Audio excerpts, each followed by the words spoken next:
नमस्कार दोस्तों, मैं राकेश कुमार आप सभी का आपके अपने YouTube चैनल तैयारी जीत की बाई आर.के. सर में स्वागत करता हूं।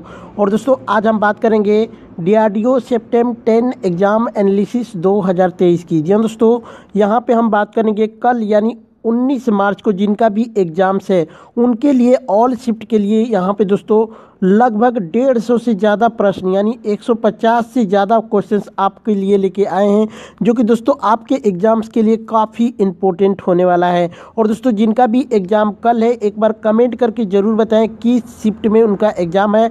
बाकी दोस्तों आप लोगों को अगर सभी प्रश्नों का PDF फाइल चाहिए तो आप हमारे टेलीग्राम ग्रुप को ज़रूर ज्वाइन कर लीजिए, जिसका लिंक वीडियो के डिस्क्रिप्शन में दिया गया है। वहाँ पे दोस्तों अब तक पूछे गए सभी प्रश्नों का PDF फाइल एक साथ मिल जाएगा। बाकी दोस्तों ये सभी क्वेश्चंस भी आपके एग्जाम्स में पूछे जा चुके हैं और आने वाले शिफ्टों में पूछे जाएंगे, ठीक है। तो पूरी वीडियो ज़रूर देखिएगा। जिनका भी एग्ज़ाम कल है यानी 19 मार्च को है, एक बार कमेंट करके एस या फिर नो कर सकते हैं, अपना शिफ्ट भी बता सकते हैं, ठीक है। तो चलिए वीडियो शुरू करते हैं। देखते हैं क्वेश्चन आया था कि पृथ्वी दिवस कब मनाया जाता है, तो ये 22 अप्रैल को मनाया जाता है दोस्तों, ठीक है। इनमें से कौन जो कि नॉन मेटल है ये पूछा गया था, तो सल्फर ऑप्शंस में था। बच्चे ने बताया था कि सल्फर था, तो सल्फर जो कि नॉन मेटल होता है यानी अधातु होता है दोस्तों।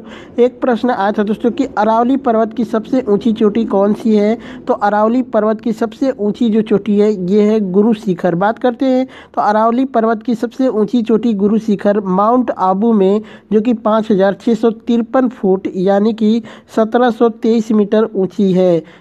यहीं पर शेर चोटी जो कि 1597 मीटर, अचलगढ़ चोटी जो कि 1380 मीटर, देलवाड़ा चोटी जो कि 1442 मीटर एवं आबू चोटी जो कि 1295 मीटर है। तो इनको भी याद रख लीजिएगा। एक प्रश्न आया था दोस्तों कि विश्व मानक दिवस कब मनाया जाता है, तो विश्व मानक दिवस जो कि 14 अक्टूबर को मनाया जाता है। एक प्रश्न आया था दोस्तों कि इनमें से कौन सी भाषा जो कि भारतीय संविधान में नहीं है। आपके ऑप्शंस में बोडो, डोगरी और गुजराती भाषा दिया हुआ था। तो चलिए मैं यहाँ पे देख लेता हूँ भारत की सभी 22 भाषाएं, जिसमें कि असमिया, उड़िया, उर्दू, कन्नड़, कश्मीरी, कोंकणी, ठीक है, कोंकणी हो गया। उसके बाद देखते हैं कोंकणी के बाद गुजराती, डोंगरी, ठीक है, तमिल, तेलुगु, नेपाली, पंजाबी, ठीक है, बांग्ला, बोडो। तो बोडो, डोगरी और गुजराती ये तो तीनों दोस्तों इसमें मौजूद है। बाकी कौन एक और ऑप्शंस रहा होगा उसके अलावा ही वो आपका राइट आंसर हो जाएगा। बात करते हैं बोडो के बाद तो कि मणिपुरी, मराठी, मलयालम, मैथिली, संथाली, संस्कृत, सिंधी और हिंदी है। ये सभी क्या है दोस्तों भारतीय संविधान की 8वीं अनुसूचित में निम्नलिखित 22 भाषाओं को जोड़ा गया है। एक प्रश्न आया था दोस्तों कि आपका स्टीम का जो कि एंटोनिम्स पूछा था, स्टीम का मतलब क्या होता है कमेंट करके बताइए, ठीक है। स्टीम का मतलब होता है दोस्तों आदर, तो इसका विलोम शब्द पूछा था यानी एंटोनिम्स पूछा था, तो ये हो जाएगा आपका राइट आंसर, ठीक है। डिसरिस्पेक्ट आपका राइट आंसर हो जाएगा। इस स्टीम का मतलब होता है ये आदर होता है, इसका अनादर हो जाएगा यानी डिसरिस्पेक्ट आपका राइट आंसर हो जाएगा। एक प्रश्न आया था दोस्तों कि मैग्नीट रेखा फ्रांस और किस देश के बीच में खींची गई है, तो ये जर्मनी के बीच में खींची गई है। जर्मनी और फ्रांस के बीच में मैग्नीट रेखा खींची गई है। एक प्रश्न आया था दोस्तों इसका जो कि स्पेलिंग पूछा था बहुत ही बड़ा है दोस्तों, मैं भी नहीं पढ़ पा रहा हूँ, ठीक है, इसको पढ़ के आप लोग बताइएगा। एक प्रश्न आया था दोस्तों कि मृद भांड किस काल से है, ये प्रश्न आया था। ऑप्शंस में आपके हड़प्पा दिया हुआ था, तो हड़प्पा आपका राइट आंसर हो जाएगा। हड़प्पा सभ्यता या फिर सिंधु सभ्यता आप इसको कह सकते हैं, ठीक है। एक प्रश्न आया था कि ज्ञानपीठ पुरस्कार किस लिए दिया जाता है, तो ये साहित्य के लिए दिया जाता है। BIS, ठीक है, BIS की स्थापना कब हुई थी, तो इसका राइट आंसर हो जाएगा आपका 23 दिसंबर 1986 आपका राइट आंसर हो जाएगा। ठीक है, 23 दिसंबर 1986। तो दोस्तों नेक्स्ट क्वेश्चन यहाँ पे देखते हैं, 2022 के कॉमनवेल्थ गेम्स में बैडमिंटन में गोल्ड मेडल किसने जीता था? तो पीवी सिंधु ने जीता था महिला सिंगल्स में, और लक्ष्य सेन ने पुरुष सिंगल्स में जीता था। तो ये आपके ऑप्शंस में क्या था, कमेंट करके एक बार जरूर बताइएगा। लिटमस पेपर का कलर कैसा होता है? जो जिसका प्राकृतिक कलर होता है दोस्तों बैगनी। बात करते हैं दोस्तों, तो लिटमस का जो कि प्राकृतिक रंग बैगनी होता है। लिटमस पत्र का प्रयोग जो कि रासायनिक सूचकों के रूप में किया जाता है। इसका उपयोग या तो अम्लीय या फिर क्षारीय मिश्रण के निर्धारण के लिए किया जाता है। यदि नीले लिटमस पत्र को अम्लीय मिश्रण में डाला जाता है तो यह लाल हो जाता है। ठीक है, बाकी आप ऑप्शंस कमेंट करके एक बार बताना। एक प्रश्न आया था कि ज्ञानपीठ पुरस्कार किस क्षेत्र में दिया जाता है? तो ये साहित्य के क्षेत्र में दिया जाता है। बात करते हैं दोस्तों, तो ज्ञानपीठ पुरस्कार भारतीय ज्ञानपीठ जो कि न्यास द्वारा भारतीय साहित्य के लिए दिए जाने वाला सर्वोच्च पुरस्कार है। भारत का कोई भी नागरिक जो कि 8वीं अनुसूची में बताई गई 22 भाषाओं में से किसी भाषा में लिखता हो तो इस पुरस्कार के लिए वो योग्य माना जाता है। ठीक है, बाकी वीडियो को लाइक शेयर जरूर करिएगा दोस्तों। एक प्रश्न दोस्तों पूछा था कि कोटा किस नदी के तट पे स्थित है? तो इसका राइट आंसर हो जाएगा चंबल नदी के तट पे। लेकिन दोस्तों एक बच्चे ने बोला कि जयपुर किस नदी के किनारे स्थित है, ऐसा पूछा था। तो ढूंढ नदी दिया था या फिर नहीं, इसका आप लोग कंफर्म कीजिएगा दोस्तों, क्योंकि मैं भी सर्टिफाइड नहीं हूँ। मैंने जयपुर किस नदी के तट पे बसा है ये पूरी खोजने की कोशिश की, मिल नहीं पाया है। क्योंकि जयपुर में जो है दोस्तों कम से कम 10-12 नदियाँ जयपुर से निकलती हैं। तो आप एक बार कमेंट करके बताइएगा कि कोटा पूछा था या फिर जयपुर पूछा था। अगर कोटा पूछा गया होगा तो चंबल नदी आपका राइट आंसर होगा। एक प्रश्न आया था दोस्तों कि फीफा वर्ल्ड कप 2022 किसने जीता है? तो अर्जेंटीना ने जीता है। फीफा वर्ल्ड कप 2022 का विजेता अर्जेंटीना है। बात करते हैं तो अर्जेंटीना ने फीफा वर्ल्ड कप 2022 के फाइनल मैच में फ्रांस को हराकर खिताब जीत लिया, जो कि लियोनेल मेसी ने अपना सपना पूरा किया। साथ ही 36 साल के बाद अर्जेंटीना ने वर्ल्ड कप जीता था। वहीं बात करते हैं फीफा वर्ल्ड कप 2022 का आयोजन जो कि कतर में हुआ था। ठीक है, एक प्रश्न आया था दोस्तों कि फंक्शन ऑफ पॉइंटिंग डिवाइस किसे कहा जाता है? यानी फंक्शन में जो पॉइंट दिखाता है उसको, उस डिवाइस को क्या बोला जाता है? तो डिवाइस इनमें से कौन है, शायद आपसे पूछा गया होगा। तो mouse, light pen, stylish pen इत्यादि हो सकते हैं। ऑप्शन से एक बार कमेंट करके बता देना। एक प्रश्न आया था दोस्तों कि जो कि ओपेक्यू का सिनोनिम्स पूछा था, क्या होगा? मोडी हो जाएगा, क्लोडी जो कि मोडी, क्लाउडी, अंडर जो कि अनक्लियर, लाइट टाइट हो जाएगा, जो कि लाइट प्रूफ हो जाएगा। ये सभी क्या हो जाएंगे? ओपेक्यू का सिनोनिम्स हो जाएंगे। एक प्रश्न आया था दोस्तों कि अरुणाचल प्रदेश की सबसे ऊंची चोटी कौन है? तो गांगटो जो कि अरुणाचल प्रदेश की सबसे ऊंची चोटी है। बात करते हैं दोस्तों, तो अरुणाचल प्रदेश की सबसे ऊंची चोटी जो कि गांगटो पर्वत है, जिसे जो कि कांगगार्डो राइज के नाम से भी जाना जाता है। यह 7090 मीटर ऊंचा और अरुणाचल प्रदेश के पूर्वी जो कि कामेंग जिले में स्थित है। यह पूर्वी हिमालय श्रृंखला का एक हिस्सा है जो भारत और चीन की सीमा पर स्थित है। यह ऊंचाई के हिसाब से भारत के पर्वतों की सूची में 32वें स्थान पर है। वहीं बात करते हैं दोस्तों कि K2 पृथ्वी का दूसरा सबसे ऊंचा पर्वत है। यह काराकोरम रेंज में स्थित है।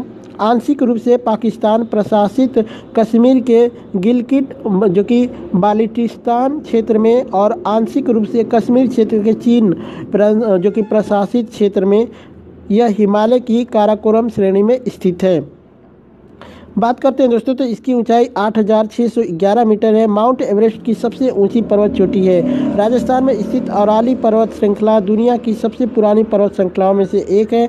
कर्नल रणवीर जो कि आमवाल जो कि 2019 में दुनिया के 7 सबसे ऊंचे पर्वतों को फतह करने वाले पहले भारतीय बने थे। तो इसको भी याद रखिएगा। एक प्रश्न आया था दोस्तों कि इनमें से कौन सी बुक कालिदास ने नहीं लिखी है? ऑप्शंस कमेंट करके एक बार बता देना। चलिए, कालिदास ने कौन कौन सी बुक लिखी है ये बता देते हैं। जैसे कि उन्होंने इसमें से मात्र 7 ऐसी भाषा जो कि निर्विवाद रूप से कालिदास की मानी जाती है, जैसे कि 3 नाटक, रूपक, अभिज्ञान जो कि शाकुंतलम, ठीक है, विक्रमो वर्षियम और जो कि मालवी काग्नित्रियम। ठीक है दोस्तों, मुझे संस्कृत नहीं आती है। 2 महाकाव्य जो कि रघुवंशम और कुमार संभवम और 2 खंड का उन्होंने मेघदूत और ऋतु संहार लिखा है। तो इनमें से कौन सा ऑप्शन था, कमेंट करके एक बार बताइएगा। राज्यसभा में कितनी सीट होती है, तो कुल सीटों की संख्या राज्यसभा में 250 होती है। बात करते हैं तो संविधान के 80 अनुच्छेद 80 में राज्यसभा के सदस्यों की अधिकतम संख्या 250 निर्धारित की है, जिनमें से 12 सदस्य राष्ट्रपति द्वारा नामी निर्देशित किए जाते हैं और 238 सदस्य राज्यों के और संघ राज्य क्षेत्रों के प्रतिनिधि होते हैं। एक प्रश्न आया था दोस्तों कि इनमें से कौन सा धातु है या फिर कौन सा अधातु है, तो इसका कमेंट करके आप लोग बताइएगा। बाकी दोस्तों यही सब आया था दोस्तों कि जाट जटिन कहाँ का लोक नृत्य है। जाट जटिन कहाँ का लोक नृत्य है, तो इसका राइट आंसर हो जाएगा बिहार। बात करते हैं दोस्तों तो जाट जटिन उत्तर बिहार का सबसे लोकप्रिय लोक नृत्य है, खासकर जो कि मिथिला और कोसी क्षेत्र में। ठीक है, यह पुरुषों और महिलाओं की एक जोड़ी द्वारा किया जाता है। जाट जटिन महिलाओं का नृत्य है और मानसून के दौरान चांदनी रात में किया जाता है। जो कि बड़ी हुई लड़कियां और युवा गृहिणी आंगन में इकट्ठा होती है और ढोल के साथ आधी रात से सूर्योदय तक नृत्य करती हैं। वही बात करते हैं दोस्तों तो आजीविका कमाने के लिए मनुष्य दूर दूर के स्थानों पर जाता है। जाट जो कि जातिन अपने पति के साथ उसी प्रवासी पति का लोक नृत्य है। ठीक है, गरीबी और दुख के अलावा यह नृत्य मीठे और कोमल झगड़े के इंद्रधनुष के साथ साथ पति और पत्नी के बीच कुछ शिकायतों को भी दर्शाता है। वही बात करते हैं दोस्तों यहाँ पे तो लोक नृत्य मुस्कान के साथ जीवन की बाधाओं को शांत करने के लिए मौका करता है। वही बात करते हैं दोस्तों तो इस नृत्य के माध्यम से विभिन्न सामाजिक रूप से संबंधित विषयों जैसे कि गरीबी, दुख, प्रेम, प्रेमियों या फिर पति और पत्नी के बीच तर्क भी लागू होते हैं। कुछ संस्करणों में कलाकार एक वास्तविक तस्वीर जोड़ने के लिए मास्क पहनते हैं। वही बात करते हैं दोस्तों बिहार के कुछ इम्पोर्टेंट प्रसिद्ध लोक नृत्य की, तो जिसमें जो कि झिंझिया नृत्य, कजरी नृत्य, सोहर, खिलौना नृत्य, होली नृत्य, झुमरी नृत्य, लौंडा नृत्य, ये सभी कहाँ का है, बिहार का लोक नृत्य है। एक प्रश्न आया था दोस्तों कि नेवी का वेस्टर्न कमांड का हेडक्वार्टर कहाँ है, यानी जो कि नौसेना का पश्चिमी कमांड का मुख्यालय कहाँ पर है, तो इसका राइट आंसर हो जाएगा मुंबई। अब दोस्तों इससे रिलेटेड मैं चीज़ें बता देता हूँ, जैसे कि नौसेना के पास 3 कमांड होते हैं, प्रत्येक एक flag officer commanding in chief के नियंत्रण में होता है। बात करते हैं पश्चिमी नौसेना कमान जो कि इसका मुख्यालय मुंबई में है, पूर्वी नौसेना कमान जिसका मुख्यालय विशाखापट्टनम में है। वही बात करते हैं दक्षिणी नौसेना कमान जिसका मुख्यालय जो कि कोच्चि में है। बात करते हैं दोस्तों तो भारतीय नौसेना एक अच्छी तरह से संतुलित और जो कि सामंजस्यपूर्ण जो कि आयामी बल है, जो कि महासागरों की सतह पर, सतह के ऊपर तथा सतह के नीचे हमारे राष्ट्रीय हितों की रक्षा करने में सक्षम है। नौसेना प्रमुख यानी CNS रक्षा मंत्रालय नौसेना के एकीकृत मुख्यालय से भारतीय नौसेना के संचालन और प्रशासनिक नियंत्रण का अभ्यास करता है। वही बात करते हैं दोस्तों उन्हें नौसेना स्टाफ के उप प्रमुख यानी VCNS और 3 अन्य जो कि प्रधान कर्मचारी अधिकारियों अर्थात नौसेना स्टाफ के उप प्रमुख यानी DCNS जो कि कार्मिक के प्रमुख COP और सामग्री के प्रमुख COM द्वारा सहायता प्रदान की जाती है। ठीक है, एक प्रश्न आया था दोस्तों कि इनमें से कौन शरीर में ऊर्जा देता है, तो कौन कौन ऊर्जा देता है, तो वसा और प्रोटीन 2 ऑप्शंस थे। ठीक है, और भी ऑप्शंस कमेंट करके आप बता सकते हैं क्या क्या था। तो बात करते हैं दोस्तों वसा और प्रोटीन दोनों ही शरीर को ऊर्जा देते हैं, जबकि वसा सबसे अधिक ऊर्जा देती है। बात करते हैं ऊर्जा का साधन जो कि भोज्य पदार्थ में वसा ऊर्जा का सबसे अधिक जो कि संतृप्त रूप है। वसा का 1 ग्राम 9 कैलोरी ऊर्जा देता है, जबकि कार्बोहाइड्रेट व प्रोटीन का 1 ग्राम लगभग 4 कैलोरी ऊर्जा देता है। शरीर में ऊर्जा का संग्रह नहीं हो पाए तो हमें हर थोड़े समय पश्चात ऊर्जा के लिए भोजन की आवश्यकता होती है। ठीक है, यहाँ पे बात करते हैं, एक क्वेश्चन आया था दोस्तों कि राष्ट्रीय पर्यटन दिवस या पूछा गया होगा तो 25 जनवरी को मनाया जाता है। अगर विश्व पर्यटन दिवस पूछा गया होगा तो 27 सितंबर को मनाया जाता है। तो आप कमेंट करके एक बार इसको बता दीजिएगा। बाकी मैं दोनों चीज़ें बता दिया हूँ। एक प्रश्न आया था दोस्तों कि नाबार्ड का मुख्यालय कहाँ पर स्थित है, तो ये मुंबई में स्थित है। बात करते हैं दोस्तों, तो नाबार्ड का अर्थ होता है national bank of agriculture and rural development. ठीक है, यह भारत सरकार के वित्त मंत्रालय के अधिकार क्षेत्र के तहत एक आंचलिक नियामक एजेंसी है। राष्ट्रीय कृषि और ग्रामीण विकास अधिनियम यानी 1981 को लागू करने के लिए 12 जुलाई 1982 को वी शिवरमन समिति यानी संसद के अधिनियम 61 1981 द्वारा की सिफारिश पर नाबार्ड की स्थापना की गई थी। इसने भारतीय रिजर्व बैंक के कृषि ऋण विभाग यानी एसीडी और ग्रामीण योजना और क्रेडिट सेल यानी आरपीसीसी और कृषि पुनर्वित्त और विकास निगम यानी एआरडीसी का स्थान लिया था। ठीक है, एक प्रश्न आया था दोस्तों आपका कि नींद में चलने वाले व्यक्ति के लिए एक शब्द यानी वन वर्ड लिखना था, तो जो कि सोमने मबू लिस्ट आपका राइट आंसर हो जाएगा। ये नींद में चलने वाले व्यक्ति के लिए, अदरवाइज आप इसको इंग्लिश में कर लेना है अपने हिसाब से। एक प्रश्न आया था दोस्तों बॉर्डर गावस्कर ट्रॉफी किसके बीच में खेला जाता है, तो ये भारत और ऑस्ट्रेलिया के बीच में होता है। बाकी दोस्तों ये इससे रिलेटेड क्या पूछा था एक बार कमेंट करके ज़रूर बताइएगा। चलिए क्वेश्चन आया था दोस्तों कि कानपुर किस नदी के तट पर स्थित है, तो इसका राइट आंसर हो जाएगा दोस्तों गंगा नदी। जी हाँ दोस्तों, कानपुर जिसको संस्कृत में कर्णपुरम कहते हैं, ये भारत के उत्तर प्रदेश राज्य के कानपुर नगर जिले में स्थित है। ये एक जो कि औद्योगिक महासागर है और यह नगर गंगा नदी के दक्षिण तट पर बसा हुआ है, तो गंगा नदी आपका राइट आंसर हो जाएगा। एक प्रश्न आया था कि विश्व मानव अधिकार दिवस कब मनाया जाता है, ये 10 दिसंबर को मनाया जाता है। बात करते हैं दोस्तों, तो विश्व मानव अधिकार दिवस जो कि प्रतिवर्ष 10 दिसंबर को मनाया जाता है। मानव अधिकारों की सार्वभौम घोषणा कब की गई थी, जबकि संयुक्त राष्ट्र संघ द्वारा 10 दिसंबर 1948 को मानव अधिकारों की सार्वभौमिक घोषणा को पारित किया गया था। ठीक है, मानव अधिकारों की सार्वभौम घोषणा को जो कि किस स्थान पर पारित किया गया था, ये भी कमेंट करके एक बार ज़रूर बताइएगा। ठीक है, चलिए एक प्रश्न आया था दोस्तों कि जब कार्बन डाइऑक्साइड को चूने के पानी से गुजारा जाता है तो उसका रंग कैसा हो जाता है, यानी पानी का रंग कैसा हो जाता है, तो इसका राइट आंसर हो जाएगा दूधिया। बात करते हैं दोस्तों कि जब कार्बन डाइऑक्साइड गैस को चूने के पानी में या फिर उसके ऊपर से गुजारा जाता है तो यह कैल्शियम कार्बोनेट के बनने के कारण दूधिया हो जाती है। बात करते हैं दोस्तों, तो कार्बन डाइऑक्साइड चूने के पानी यानी कैल्शियम हाइड्रोक्साइड का 1 बिलियन यानी Ca जो कि OH2 के साथ अभिक्रिया करके कैल्शियम कार्बोनेट यानी CaCO3 एक जो कि श्वेत अवक्षेप यानी दूधिया दिखाई देता है बनाता है। रासायनिक अभिक्रिया में इसे इस प्रकार दर्शाया जा सकता है। अतः जब कार्बन डाइऑक्साइड को चूने के पानी से गुजारा जाता है तो ये दूधिया हो जाता है। दूधिया आपका राइट आंसर होगा। एक प्रश्न आया था कि सबसे पहले भारत रत्न किस खिलाड़ी को दिया गया था। दोस्तों खिलाड़ी का नाम पूछा गया होगा तो सचिन तेंदुलकर को सबसे पहले भारत रत्न दिया गया था। चलिए बात करते हैं दोस्तों, तो सचिन तेंदुलकर भारत रत्न जो कि पुरस्कार जीतने वाले प्रथम खिलाड़ी हैं। सचिन तेंदुलकर भारत रत्न पुरस्कार को पाने वाले सबसे कम उम्र के व्यक्ति भी हैं, तो इनको याद रख लीजिएगा। सचिन तेंदुलकर एक पूर्व भारतीय क्रिकेट खिलाड़ी हैं जिन्हें क्रिकेट के भगवान के रूप में जाना जाता है। उन्हें 2014 में CNR राव के साथ भारत रत्न से सम्मानित किया गया था। अब बात करते हैं दोस्तों भारत रत्न की, तो भारत रत्न भारत का गहना या फिर आप कह सकते हैं भारत का सर्वोच्च नागरिक पुरस्कार है।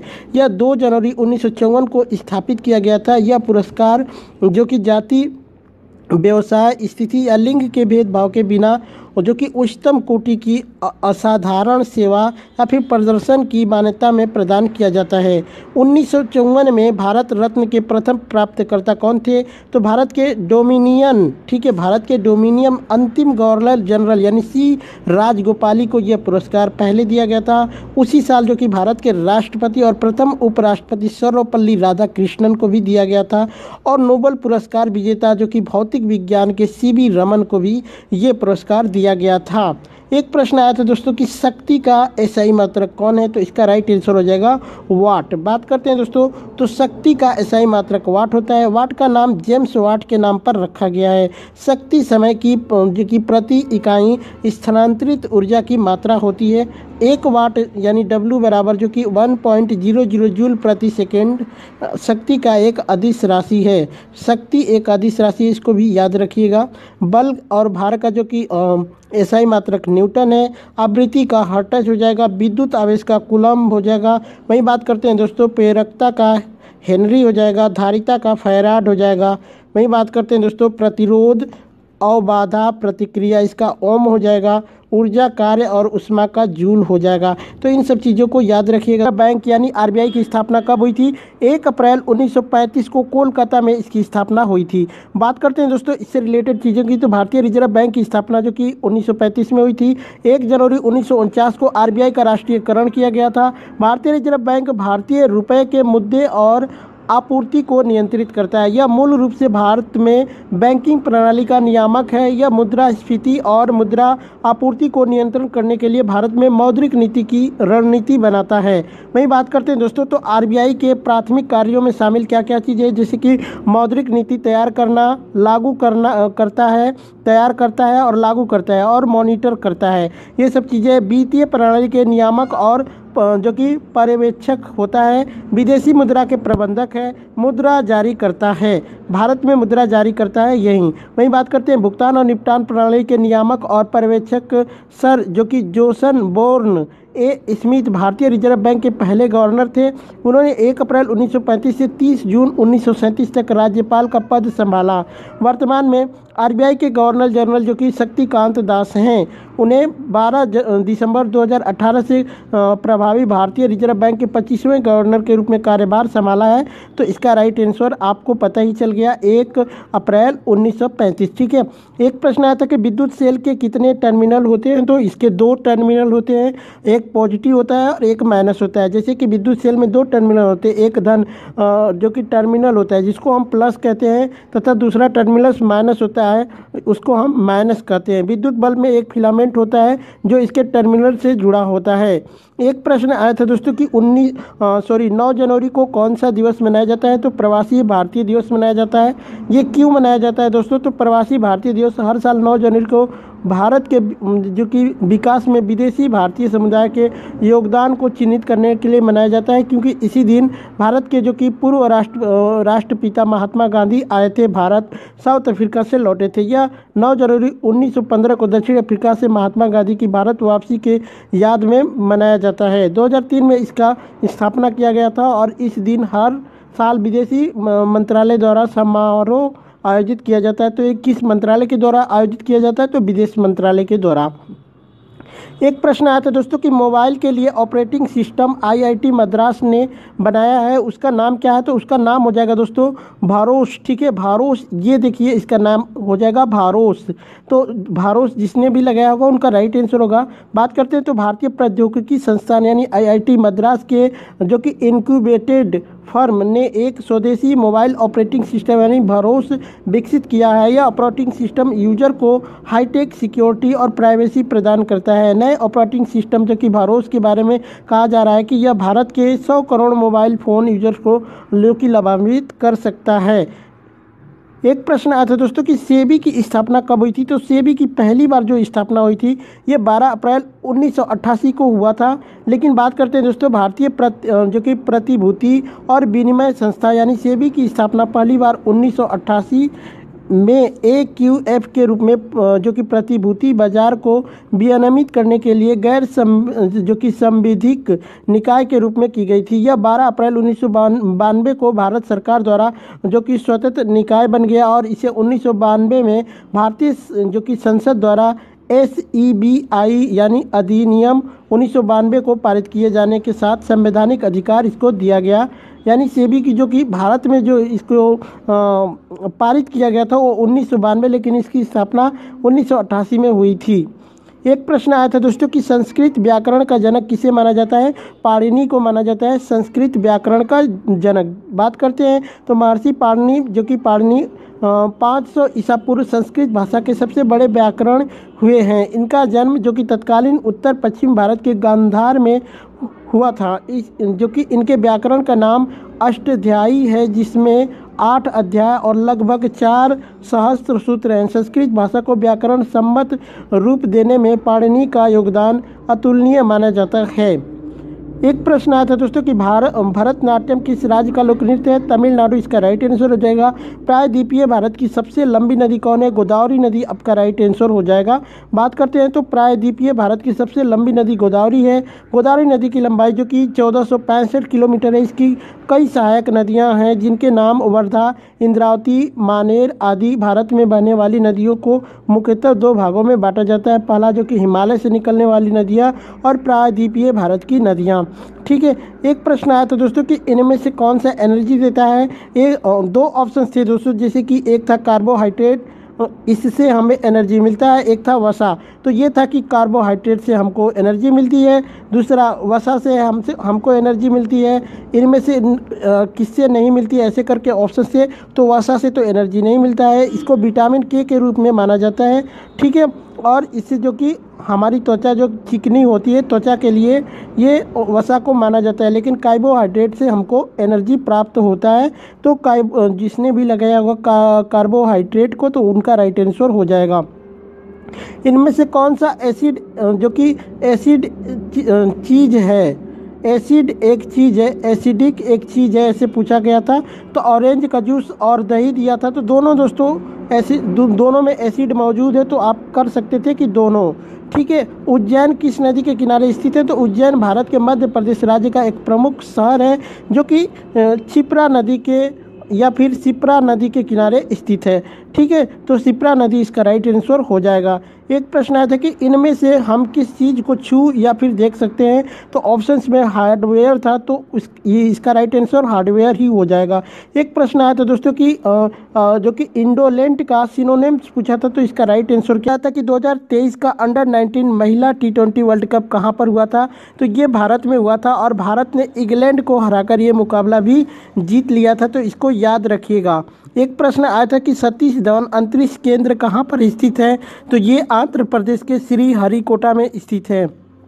बात करते हैं दोस्तों यहाँ पे, तो सतीश धवन अंतरिक्ष केंद्र जिसको SDSC के नाम से जाना जाता है, ये जो कि या फिर श्रीहरिकोटा रेंज, जो कि SHAR भारतीय अंतरिक्ष अनुसंधान संगठन यानी ISRO यानी इसरो द्वारा संचालित एक रॉकेट लॉन्च सेंटर यानी स्पेस पोर्ट है। यह आंध्र प्रदेश के श्रीहरिकोटा, जिसको नेल्लोर में स्थित है। ठीक है। श्रीहरिकोटा रेंज का नाम 2002 में इसरो के पूर्व अध्यक्ष सतीश धवन के नाम पर रखा गया था। श्रीहरिकोटा द्वीपों को 1969 में उपग्रह जो कि प्रक्षेपण केंद्र के लिए चुना गया था। केंद्र जो कि 1971 में चालू हुआ था, जब एक RH-125 जो कि परिज्ञापी रॉकेट लॉन्च किया गया था।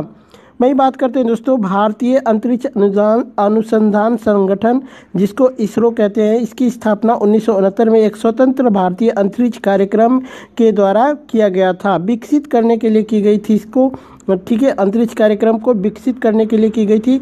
इसका मुख्यालय बेंगलुरु में है। यह अंतरिक्ष विभाग के तत्वाधान में आता है। इसके वर्तमान अध्यक्ष जो कि श्री S सोमनाथ हैं। तो इन सब चीज़ों को याद रख लीजिएगा, जिसका भी एग्जाम है। कार्बन डाइऑक्साइड को जो कि CaOH2 को मिलाने पर क्या बनता है? तो इसका राइट आंसर हो जाएगा कैल्शियम हाइड्रोक्साइड। ठीक है। बात करते हैं दोस्तों, तो बूझे चूने यानी कैल्शियम हाइड्रोक्साइड जो कि CaOH2 पर कार्बन डाइऑक्साइड गैस प्रवाहित करने से जो कि प्रवाहित करके कैल्शियम कार्बोनेट यानी CaCa3 प्राप्त होता है। तो दोस्तों यहाँ पे आपका ये ये नहीं होगा, कैल्शियम कार्बोनेट हो जाएगा। ठीक है, ये यहाँ पे इसको सही कर लीजिएगा, कैल्शियम कार्बोनेट यानी Ce प्राप्त होता है। नोट, इस अभिक्रिया में कार्बन डाइऑक्साइड के अधिक से बचना चाहिए, क्योंकि CO2 की अधिकता होने पर कैल्शियम बाइकार्बोनेट बन जाता है, जो कि जल में विलय होता है। तो दोस्तों आपका राइट आंसर क्या होगा, कैल्शियम कार्बोनेट आपका राइट आंसर हो जाएगा। ठीक है, एक प्रश्न आया था दोस्तों कि यहाँ पे, ठीक है, यहाँ पे एक प्रश्न आया था कि राज्यसभा में कुल कितने सदस्य होते हैं। तो कुल सदस्यों की संख्या राज्यसभा में 250 है।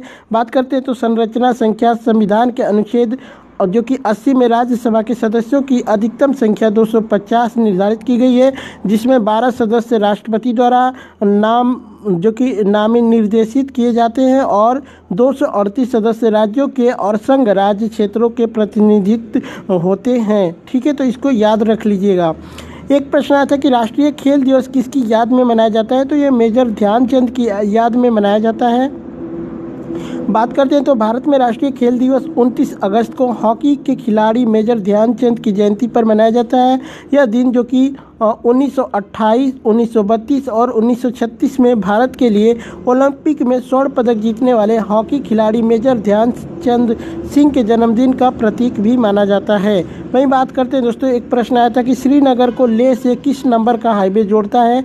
तो जो जिला दर्रे नेशनल हाईवे D1, ठीक है, 1D इसको कहते हैं, कहलाता है। यह श्रीनगर को लेह से जोड़ने वाला एकमात्र हाईवे है। ठीक है, एक प्रश्न आया था दोस्तों कि कौन रीट संविधान में नहीं है। इनमें से कौन सी रीट जो कि संविधान में नहीं है। तो इसका ऑप्शंस आप लोग कमेंट करके बताइएगा, उसके अकॉर्डिंग ही बताया जाएगा। एक प्रश्न आया था कि बाल पुरस्कार कितने से कितने वर्ष के बच्चों को दिया जाता है। तो 5 से 18 साल के बच्चों को जो कि बाल पुरस्कार दिया जाता है। एक प्रश्न आया था दोस्तों कि बायोस यानी BIOS किस रैम से संबंधित है। तो देखिएगा, EPROM आपके ऑप्शंस में था या फिर नहीं था। बाकी बायोस के बारे में मैं बता देता हूं। तो बायोस जो कि अंग्रेजी के बेसिक इनपुट आउटपुट सिस्टम शब्द का संक्षिप्त रूप है। ये IBM कंप्यूटर को दिए जाने वाले निर्देशों का एक समूह होता है। यह निर्देश कंप्यूटर में एक चिप में संरक्षित रहते हैं। इनको डिस्क को फेल होने से बचाने के उद्देश्य से तैयार किया जाता है। तो इसको याद रखिएगा। जो सब कुछ खाता हो उसे क्या कहते हैं। तो सर्वाहारी कहा जाता है। दोस्तों, गर्म हवाएं ऊपर किस विधि के तहत जाती हैं या फिर उठती हैं। तो इसका राइट आंसर हो जाएगा दोस्तों, संवहन प्रक्रिया या फिर विधि के द्वारा गर्म हवाएं ऊपर की ओर जाती हैं। ठीक है, एक प्रश्न आया था कि रामचरितमानस किस भाषा में लिखा गया था। तो ये अवधी भाषा में लिखा गया था। बात करते हैं तो रामचरितमानस अवधी भाषा में गोस्वामी तुलसीदास द्वारा जो कि 16वीं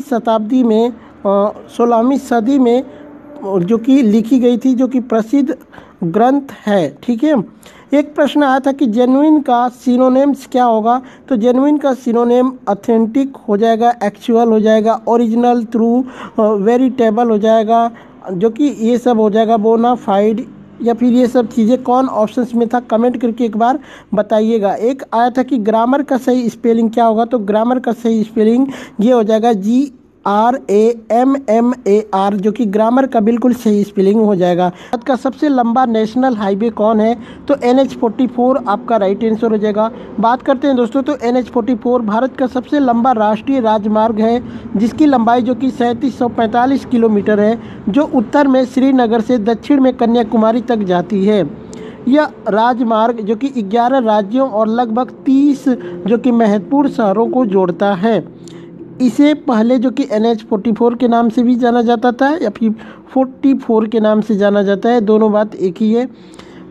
बात करते हैं तो यह 7 राष्ट्रीय राजमार्गों को पूर्ण या फिर आंशिक जो कि NH रूप से इसको टच करता है, जिसमें NH1, NH1A, ठीक है, NH2, NH3, NH75, NH26, NH75 में विलय करके अस्तित्व में आया। ठीक है, ये सभी को क्या आंशिक रूप से मर्ज करके जो कि विलय के रूप में करके इसको लाया गया था, यानी सबको जोड़ के एक बना दिया गया था। और बात करते हैं तो भारत का सबसे छोटा राष्ट्रीय राजमार्ग NH-47 है।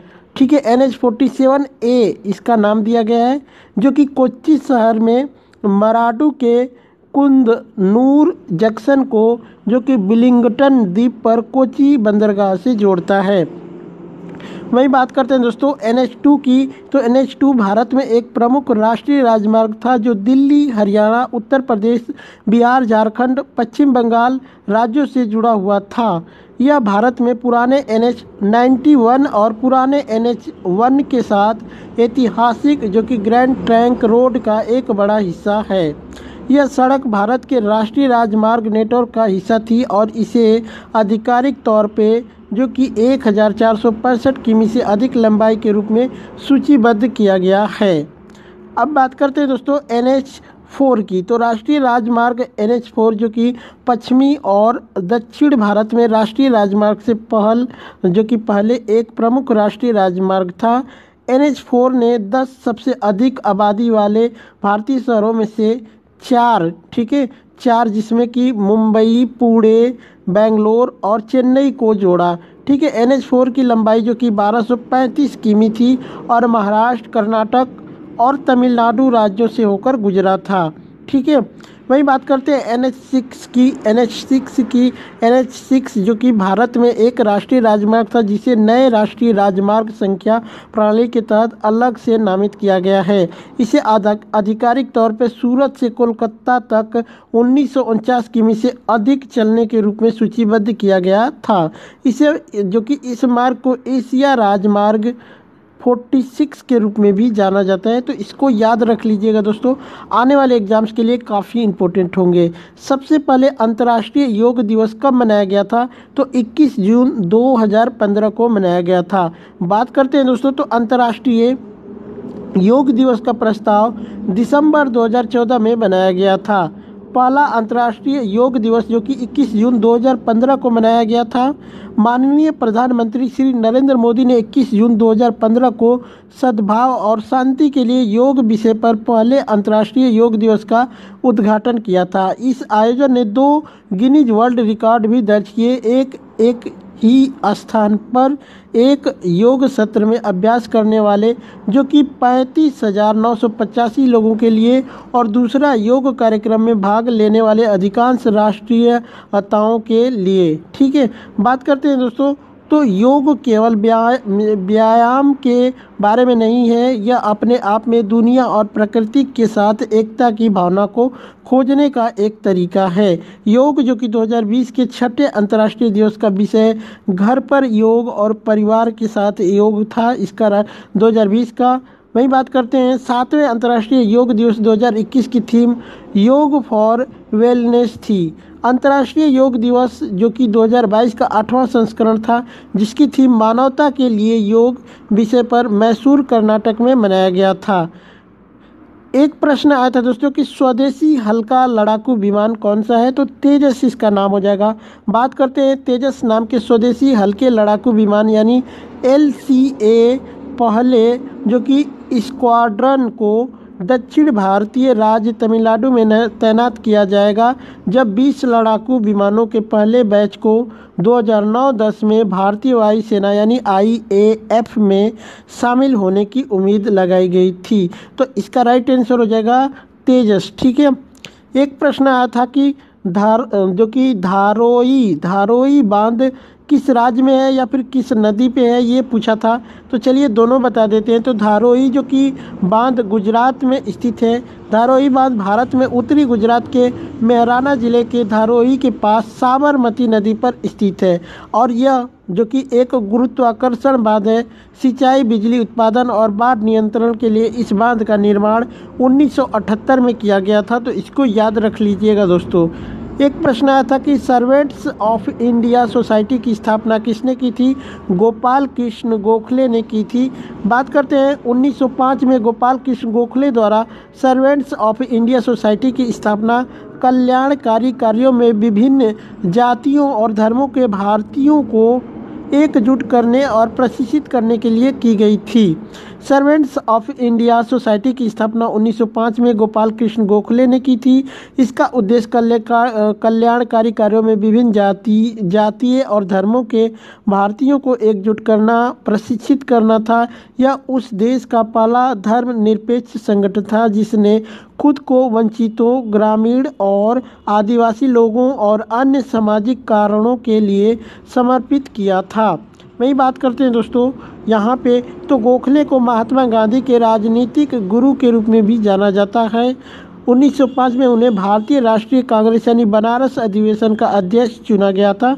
बात करते हैं 1926 में, तो भगत सिंह ने नौजवान भारत सभा यानी भारत की युवा सोसाइटी की स्थापना की और हिंदुस्तान रिपब्लिकन एसोसिएशन, जिसे बाद में हिंदुस्तान सोशलिस्ट रिपब्लिकन एसोसिएशन के नाम से जाना जाता है, में शामिल हुए, जहां उन्होंने कई प्रमुख क्रांतिकारियों से मुलाकात की।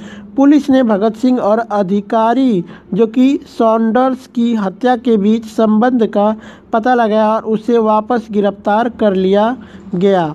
वही बात करते हैं दोस्तों कि मुकदमे की प्रतीक्षा करते हुए उन्होंने जेल में भूख हड़ताल की। आखिरकार सिंह और उनके जो कि साजिशकर्ताओं को फांसी देने की कोशिश की गई। 23 मार्च 1931 को उनकी हत्या कर दी गई थी। ठीक है, एक प्रश्न आया था दोस्तों यहाँ पे कि लोकसभा की अधिकतम सीट कितनी है, तो अधिकतम सीट अगर पूछा गया होगा तो 52 हो जाएगा। बात करते हैं वर्तमान में 550 है, लेकिन दोस्तों अधिकतम सीट पूछा तो 552 आपका राइट आंसर होगा। ऑप्शंस क्या थे कमेंट करके बताइएगा।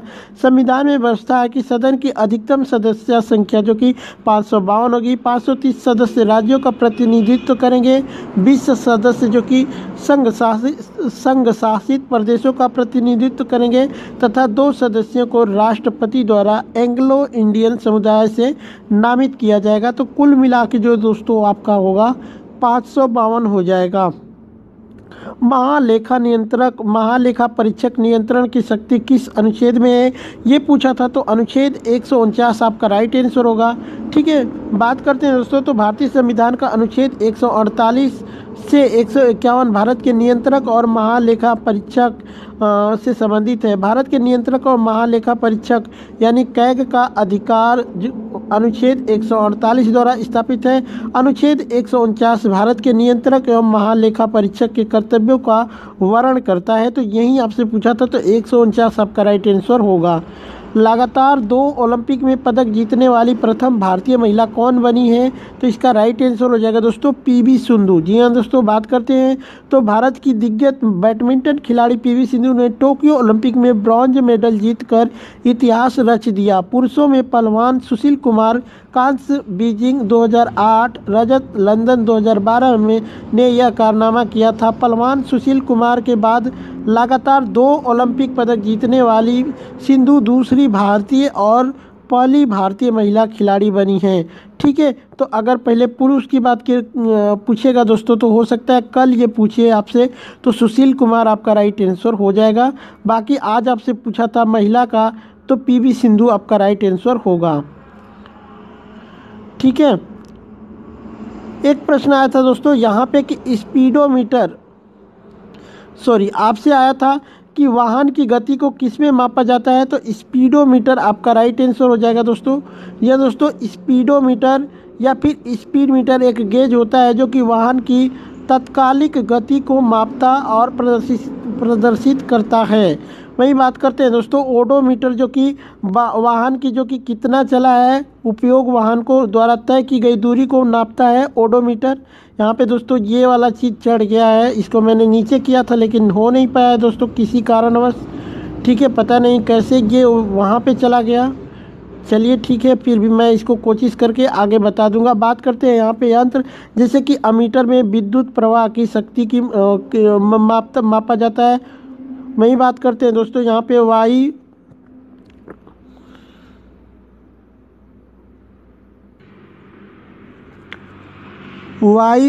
वायु वेगमा पी में जो कि हवा की गति को मापा जाता है। बैरोमीटर जो कि वायुमंडलीय दाब को मापता है। वहाँ पे यहाँ पे बोलोमीटर हो जाएगा, ताप विकिरणों को मापता है। जो कि क्रेस्टोग्राफ जो कि पौधों में वृद्धि को मापता है।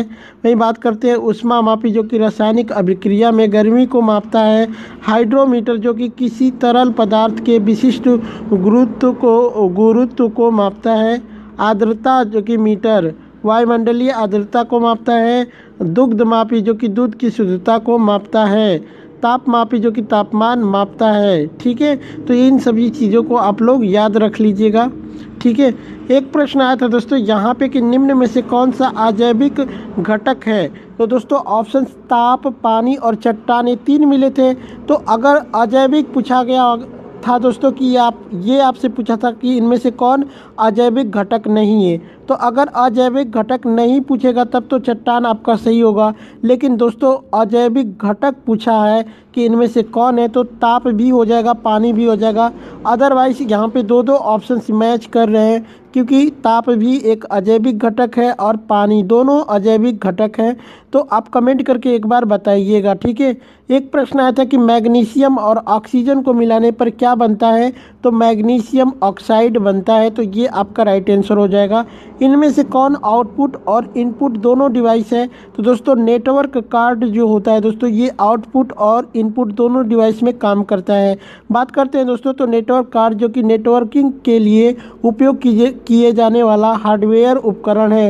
यह एक सर्किट बोर्ड है जो कि सबसे पीछे USB पोर्ट के पास स्थित होता है। नेटवर्क कार्ड इनपुट और आउटपुट डिवाइस दोनों के रूप में काम करते हैं। इसे local area network card, internet card या फिर नेटवर्क कार्ड ओनली के रूप में भी जाना जाता है। इसे एक इंटरफेस नियंत्रक के रूप में भी जाना जाता है। वहीं बात करते हैं दोस्तों, तो यह एक जो कि ऑनबोर्ड के रूप में भी हो सकता है, जो कि सिस्टम में ही मौजूद है, या फिर इसे एक्सपेंशन जो कि स्लॉट की तरह जो कि ऑफ बोर्ड किया जा सकता है।